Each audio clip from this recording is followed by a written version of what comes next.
Good morning, afternoon, evening, whenever you actually are watching this, I've just realised. Hello, hey. So, I have another update on how things are going here. I think, as well as um, a refugee camp can go, I suppose, this week has not been too bad. The last few days have been sunny, which makes just a real difference. Everyone doesn't mind being outside. I think it really does lift people's spirits. So that has been really good. We've had quite a few new arrivals, but it's been pretty steady. So we've received maybe 30 arrivals ish per day for the last few days, which is manageable. They can when they arrive, we're able with that number. We can usually house them pretty much straight away. So that's been great. I mean, that's not an easy thing to do. The people who do it, I have no idea how they manage it. I have so much respect for them. They'll house 30 people. If it's families, they'll do it quite easily in a day. But other days, when they're housing, for example, single men, they might only be able to house maybe 3 or 4 in one day. When you can imagine how hard that can be.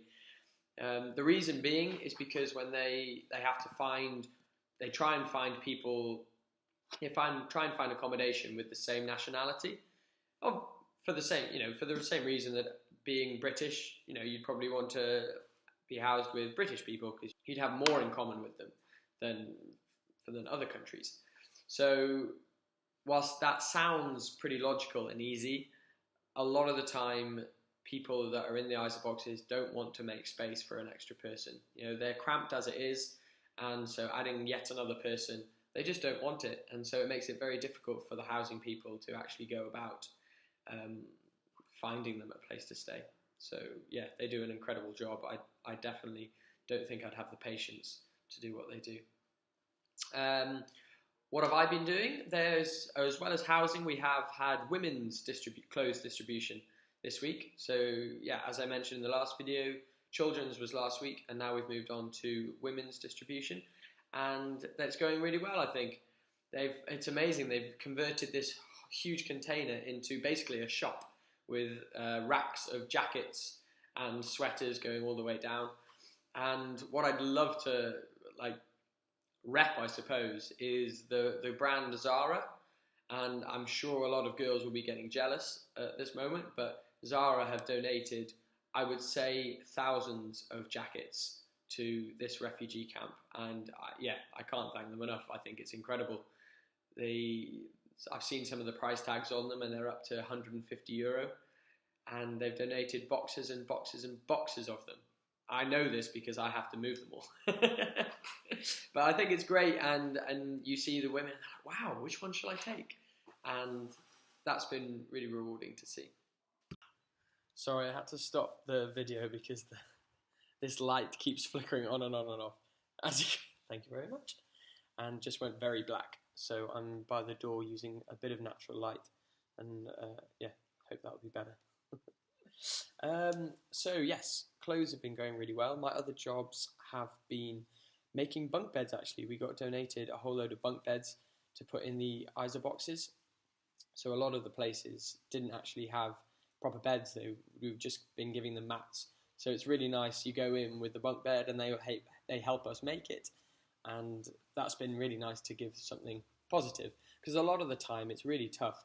A lot of the time people come up to you and ask for things and you're like, sorry, we don't have, or we can't do it now. A lot of the time it's because if we give it to one person, we've got to offer it to the whole camp, and obviously that's not fair. So it's actually really nice to be able to go and do something for them and be, I suppose, show the generosity of the charity rather than them always feeling like we're saying no. So that was really great. I have also just been driving everywhere as per usual, lots of boxes moving.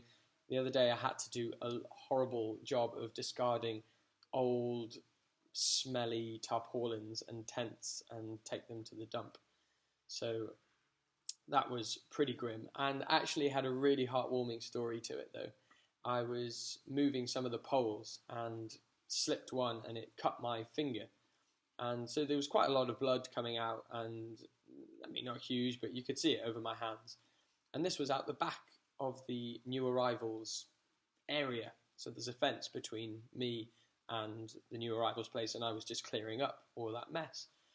And so I was moving things, trying to cover the blood as much as I could, and I have hear this little voice saying, "My friend," and this little kid, who I don't know how old they must have been, maybe 4 or 5, was in new arrivals, had obviously that day just arrived from Turkey, and when I say, they've had a tough last few days, we hear of stories. Just last week, a lady came crying into new arrivals because her child had fallen in the sea and died. So I mean it very seriously when they have had a very traumatic trip over here, and yet they arrive in new arrivals, see me bleeding, and they've gone inside, found some tissue from their mum, and passed it through the fence so that I could clean my finger up. And I just couldn't stop smiling. I was like, wow, if they can show that much care and thoughtfulness, then I've really got a long way to go if they've had that background. So, yeah, that was really, really heartwarming and a really nice story. And I think on that note, I'll say farewell and hope this light works better next time. See ya!